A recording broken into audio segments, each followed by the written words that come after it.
ବର୍ତ୍ତମାନ ଦେଶରେ ଏକ ଚର୍ଚ୍ଚାର ବିଷୟ ହେଇଛି ଆମ ଭାରତର ଯଶସ୍ୱୀ ପ୍ରଧାନମନ୍ତ୍ରୀ ଯେତେବେଳେ ଦେଶବାସୀଙ୍କୁ ଅପିଲ କରିଛନ୍ତି ଯେ ଦେଶବାସୀ ଯେପରି କମ୍ ଇନ୍ଧନ ବ୍ୟବହାର କରିବେ, ଦେଶରେ ୱାର୍କ ଫ୍ରମ୍ ହୋମକୁ ପ୍ରାଧାନ୍ୟ ଦିଆଯିବ ଏବଂ ଗୋଟିଏ ବର୍ଷ ପର୍ଯ୍ୟନ୍ତ ନା ବିଦେଶ ଯାତ୍ରା କରିବେ ଆଉ ନା ସୁନା କିଣିବେ। କାରଣ ଦେଶର ଅର୍ଥ ଯେପରି ବିଦେଶକୁ ନ ଯାଉ। ଏହି ଅପିଲ ପରେ ଦେଶରେ ବହୁତ ଚର୍ଚ୍ଚା ସୃଷ୍ଟି ହୋଇଛି। ଲୋକଙ୍କ ମଧ୍ୟରେ ଜାଣିବାର ଇଚ୍ଛା ବଢିଛି କି ଦେଶରେ କ'ଣ ଚାଲୁଛି, କ'ଣ ଦେଶର ଭବିଷ୍ୟତ କୌଣସି ସଙ୍କଟ ଦେଇ ଗତି କରୁଛି ନା ଏହା ଆଉ କିଛି। ଏହି ବିଷୟରେ ଆମେ ଚର୍ଚ୍ଚା କରିବା ଆଜି ବିସ୍ତୃତ ଭାବରେ। ଆମ ସହିତ ଏ ବିଷୟରେ ଆଲୋଚନା କରିବା ପାଇଁ ଅଛନ୍ତି ଅର୍ଥନୀତି ବିଶେଷଜ୍ଞ ଡକ୍ଟର ଉମା ଚରଣପତି, ଓଡ଼ିଶା ମୁକ୍ତ ବିଶ୍ୱବିଦ୍ୟାଳୟ ପରୀକ୍ଷା ନିୟନ୍ତ୍ରକ। ଆଜ୍ଞା, ଆମ टीवी को आपन को स्वागत। नमस्कार। तेबे प्रधानमंत्री 2 दिन तले लोक मानन को गोटे अपील कले जाकि तापरे लोक मानन को विषय रे बहुत आग्रह बढ़ी जे कि काहे के परि अपील कले आ के डरी भी जाउ छथि। बहुत सुंदर प्रश्न आपन पचारले। ऑनरेबल प्राइम मिनिस्टर जो कथा कहि छथि सेटा डरिबार विषय न। आमे ताकू हम गोटे अलग दृष्टिभंगी जे देखिबा, माने सकारात्मक वे रे देखिबा, पॉजिटिव वे रे देखिबा, अर्थनैतिक एवं सामाजिक दृष्टिकोण देखिबा और विश्व संकट जोटा बे चली जो वेस्ट एशिया जो युद्ध चली ताकू नजर जे देखिबा ताहले आपन निहाती प्राइम मिनिस्टर को से अपील को एप्रिशिएट करियो। प्रथम कथा है आपन ए वर्षर इंपोर्ट बिल देखो। भारत गोटे एमती अर्थव्यवस्था जो थे आमे बेसी आमदानी करूँ, इंपोर्ट बेसी करूँ और रप्तानी कम करूँ। तो आमदानी और रप्तानी भितर जो गैपटा थाए जो आम बिल पेमेंट करूँ ताको आम करेंट अकाउंट डेफिसिट कहूँ चलती खातार आपंकर केते कम अच्छी माने गैप अच्छी। आपन देखिए ए वर्षर 2025-26 इंपोर्ट बिल केते टंकार आम किणीचु, इंपोर्ट केते करिचु 755 बिलियन डॉलर। यदि 755 बिलियन डॉलर आम इंपोर्ट पे करिचु पैसा माने हमर फॉरेन एक्सचेंज डॉलर जाइछि 755 बिलियन डॉलर से तार 31% माने 240 बिलियन डॉलर रु टिके अधिका पेमेंट खाली आम चारटा क्षेत्र रे करिचु। सबुतर बेसी पेमेंट आम करिचु फ्यूएल रे, इंधन पेट्रोलियम बा इंधन रे आम करिचु। सेथिरे आपनकर फिगर हला 135 बिलियन डॉलर माने 755 रु 135 बिलियन डॉलर केवल आम फ्यूएल किनिचु। आमर जितकी फ्यूएल रिक्वायरमेंट इंडिया रे पेट्रोल डीजल सब जितकी रिक्वायरमेंट तार 88% 88% आम खाली बाहर किणु। भावतु केते केते केते पैसा आम देशर फॉरेन एक्सचेंज जाउछि। 2 नंबर अछि सोना। सोनार इंपोर्ट बिल होछि 72 बिलियन डॉलर। तो 135 billion dollar 72 billion dollar. 3 number अछि खाइबा तेल जोटा कहू आमे सेटा हमर अछि 20 बिलियन डॉलर। 4 नंबर अछि फर्टिलाइजर जोटा कि 15 बिलियन डॉलर। ए चारटा मुख्य जो माने कि इंपोर्ट बिल को बढ़ौछंती इंडिया रे। ए चारटा जिंस हम बाहर आमदानी करूछु। जदि एतकी 31% रो इंपोर्ट ता एथिरे जाउछि तो तार अर्थ कोन हला? तार अर्थ हला जे आमे एतकी पैसा बाहर को दोछु डेफिसिट हला। निश्चय तो एथिरे गुटे सब बुझिबार अछि जे या द्वारा जो प्राइम मिनिस्टर कहले कि चारटा जिंस सब बेसी ध्यान से देले और कहले फॉरेन ट्रैवल ए सब जिंस कम करो बोली काहे के सबथ्रु पैसा बाहर को जाउछि हमर माने हमर डॉलर जाउछि। प्रश्न ए हला जे एते इंपोर्ट कले और डॉलर बाहर को गले बेसी आम प्रति क्षति कोन? क्षति होउछि बोले तो प्राइम मिनिस्टर कहिसंती। हमको बुझिबार अछि जे आपन जेते बेले किणुछंती बाहर आपन जो पेमेंट करिवे आपन डॉलर रे पेमेंट करिवे काहे कि डॉलर टा होछि इंटरनेशनल करेंसी। आपन रुपी केही नेबेनी आपन डॉलर पेमेंट करिवे। तो जो लोक बाहर किणी की आनुछि आपन जदि धरा जो सोना किणी की आनिले अमेरिका रो आपन 100 डॉलर तंग पेमेंट करिवार अछि। आपन से डॉलर कोठु आनिबे? एटी एक्सचेंज करिवे, इंडियन रुपी रे एक्सचेंज करिवे। त आपन डॉलर को डिमांड करिवे, मनी आपन इंडियन रुपी को सप्लाई करिवे और डॉलर को डिमांड करिवे। आपन डॉलर चाहिए एई सब जिंस माध्यम रे हमर अर्थटा बाहर देश बाहर को जीव। तापरे आ गोटे कथा इस्ते सुनिला परे लोकन को मन रे गोटे भय सृष्टि कि देश रे कोनोसी संकट माडी बसलानी देखो एथिरे किछि संकट नाही एमती सब अर्थ व्यवस्था रे हमर तो मात्र 2% अछि हमर करेंट अकाउंट डेफिसिट जरा कहूछ हमर 2% जीडीपी अछि एते ह्यूज अमाउंट नो एटा किंतु जेहेतु संकट चली वेस्ट एशिया रे युद्धकालीन स्थिति अछि जो समय रे कि आमे फुएल आसबार कष्ट हो हरमुज जो बंद होकी अछि हम हरमुज प्रणाली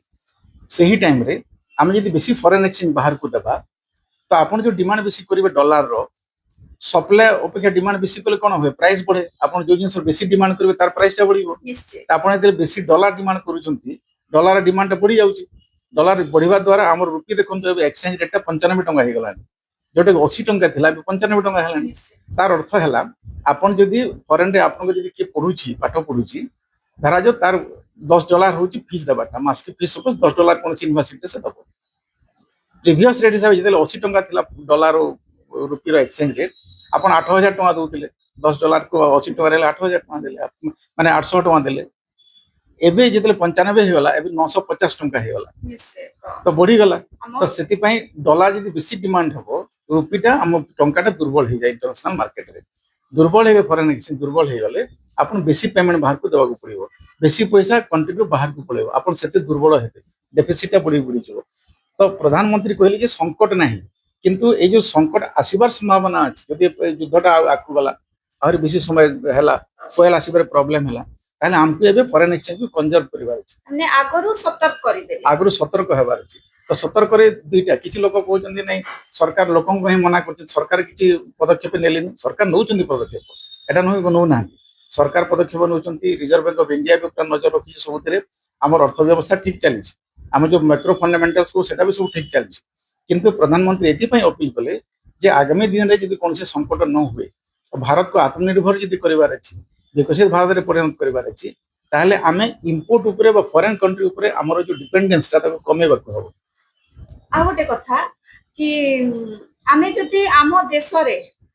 माने आत्मनिर्भर हे सब बहुत जिनस इंधन कथा तो नुह माने इंधन तो हे पारबनी सेटा गोटे प्राकृतिक जिनस आउ भी जो जिनस रे जति आमे निजे माने सब जिनस तयारी करिवाले एई स्थिति को आमे एड़ाई पारथांते निहाते देखन मो सुना कथा कहबी सुना गोटे एमती जिनस जोटे कि सब लोक मान को अट्रैक्ट करे किछि लोक घरे ज्वेलरी पिंधिबा पे रखंती किछि लोक इन्वेस्टमेंट पे रखंती किछि लोक बाजार रे किछि लाभ पाए पे रखंती तो सुनारो जो आम इलास्टिसिटी को सुनार आपन के दाम बढ़िले भी लोक कोन करंती किनि दियंती बेसी हां दाम बढ़िले भी तार बेसी प्रभाव पड़े ना ताको इनइलास्टिक डिमांड हम करू एबे जदि सरकार ता ऊपर टैक्स भी पकैछन इंपोर्ट टैक्स भी सार बढ़ाई देले सरकार बढ़ाई देले बढ़ेला परे भी सुनार कमेबार संभावना कम अछि कंज्यूमर डिमांड ता सेते प्रधानमंत्री अपील कले आपन गोटे फिगर देखिबे एबे जदि आपन सब घर मान को देखिबे इंडिया रे 24000 टन सुना गच्छित अछि घर मान 24000 टन सुना सुना तो एतकी सुना आम घर भितर बांधिक रखी जदि घर भितर आम बांधिक रखा सर्कुलेसन को आसला नहीं जो जिनस इकोनोमी रे सर्कुलेसन को न आसो तार किसी लाभ हम ना तार जीडीपी रे ना इकोनोमिक ग्रोथ तार किसी लाभ हम से गवर्नमेंट बहुत व्यवस्था कर गोल्ड मॉनिटाइजेशन स्कीम कर गोल्ड को लेकिन आप इन्वेस्ट करेंगे ईटीएफ करेंगे एसआईपी रे तो ये सब व्यवस्था अच्छी लोक से करूना तो जिते सुना किणिकी आम डम कर घरे रखा से सुना गुड़ाक बंधन मान बंधक कर घर भितर होर्डिंग करके तार इकोनॉमिक तो बेनिफिट मिलबनी ता बाहर कौन हो आमर डॉलर बाहर को जाउची आ गोटे कथा कि जदि आमे ईवी व्हीकल व्यवहार करिबा वर्क फ्रॉम होम आउ वर्चुअल मीटिंग को प्रश्रय देबा आउ पब्लिक ट्रांसपोर्ट रे जिबा आसबा करिबा एटा इंधन रक्षा करिबा क्षेत्र रे हमको सहायक निहाती मु जेमते आपन कहली कि 135 बिलियन डॉलर आम इंपोर्ट भी जाइए से आमर जहाँ फुएल रिक्वायरमेंट 88% बाहर किणुचु तो आम जब से करदे जमीक देखी honourable prime minister honourable chief minister कन्भयर कार संख्या कमे देते सेटिंग एन एग्जांपल तो आम जब से कमे देवा से कहना पर बसी रह बोली कमे देवा जो कमटा work from home possible work from home करवा तो फुएल रो डिमांड जो यूज करी आप देखी लोक मैंने केनाल को गाधे जावाई बाइक नहीं जाती निश्चय भोजी जब 5 जन जाऊ 4टा कार रे जिवे एटा प्राइम मिनिस्टर कहते जोटा आपन एवॉइड करि परबे ताको एवॉइड करंतु जोटा वर्क फ्रॉम होम पाइबो हम फुएल कम करबा फुएल रो फास्ट कथा फुएल रो डिमांड ता कमिबो आमे कंजर्व करि परिबा फॉरेन एक्सचेंज बंचै परिबा 3 नंबर पोल्यूशन कम होबो इलेक्ट्रिक व्हीकल आपण जदि नेबे किंबा शेयरिंग बेसिस पब्लिक ट्रांसपोर्ट जिवे ताहले आपनकर फुएल तो बंचिला आपण एनवायरमेंटल पोल्यूशन भी कमी जिवो तो सेति पई एटा गोटे से अपील करिसेन जे आपण नेशनल इंटरेस्ट रे या को मैं इकोनॉमिक नेशनलिज्म कहि परिबा जे खाली कंट्री को भलो पाइले हबो नै कंट्री को मो बहुत भलो पाउजी बहुत भलो सिटीजन कहले हबो नै हम काम रे करिके देखे पड़िबो जेते बेले एगुडा समस्या हम पाक आसुछि एबे हम समस्त मिसी कि यदि एमती कंट्रीब्यूट करिबा in terms of use, in terms of our activities, in terms of our attitude, ताहले देखिए इंडिया काहे कि विकसित होबा नै हे परिबो तो सेति पई अपील टा हम पॉजिटिवली नेबा कथा एटा निहाती आगामी दिन रे फलप्रद हो निश्चित भावरे सार आमको खूब सुंदर भावरे बुझाई देले देश एबे केभली स्थिति रे अछि एवं प्रधानमंत्री करिथिबा अपील जहा कि आम देशर मुद्रा जेपरि विदेश को न जाऊ ताहेले आम देश लाभवान हेबो और आम देश रे कोनोसी संकट माडिबो नाही एई कथा को आमे विचार रे नै एई कथा को आमे मानी आमे देशर एक सुनागरिक हेबार परिचय देवार समय आज आसी जाइछि संबलपुर अजित बंछोर तृप्तिमयी पंडा रिपोर्ट हिरांचल लाइव।